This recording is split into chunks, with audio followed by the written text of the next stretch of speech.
বিসমিল্লাহির রহমানির রহিম। ফিলিস্তিন আমাদের আবেগের জায়গা, আমাদের মুসলমানদের প্রথম কিবলা, পবিত্র ভূমি, মিরাজ এবং ইসরার ভূমি।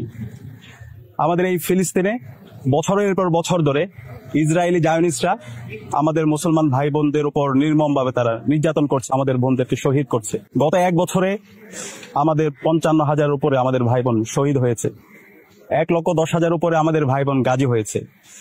পুরো পৃথিবীর উন্মুক্ত কারাগার আজকের আমাদের গাজা। সেখানে কোনো ধরনের বসত বাড়ি নেই, সেখানে কোনো ধরনের ওষুধপত্র নেই। প্রতিনিয়ত ইসরায়েলি জায়নিস্টরা বোম্বিং করে আমাদের ভাই বোনদেরকে শহীদ করছে। আমরা আমাদের ইসমাইল হানিয়াকে হারিয়েছি, আমাদের ইয়াহিয়া সিনোয়ারকে হারিয়েছি। এভাবে প্রতিনিয়ত লাশের সারি দীর্ঘ থেকে দীর্ঘায়িত হচ্ছে। এই ফিলিস্তিন ইসরায়েলি আগ্রাসনের প্রতিবাদে বাংলাদেশের আপামর মুক্তিকামী ছাত্র জনতা আগামী 12 এপ্রিল ঢাকার শাহবাগে মার্চ ফর গাজা কর্মসূচি ঘোষণা করেছে।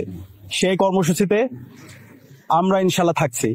জুলাইয়ে যেভাবে এদেশের আপামর ছাত্র জনতা রাজপথে নেমে পড়েছিল এই ফিলিস্তিনের আজাদির দাবিতে, দেশের আপামর ছাত্র জনতাকে আগামী 12 এপ্রিল শাহবাগে একত্রিত হয়ে মার্চ ফর গাজা প্রোগ্রামে অংশগ্রহণ করার জন্য সবাইকে উদাত্ত আহ্বান জানাচ্ছি। ইনকিলাব জিন্দাবাদ, ইন্তিফাদা জিন্দাবাদ।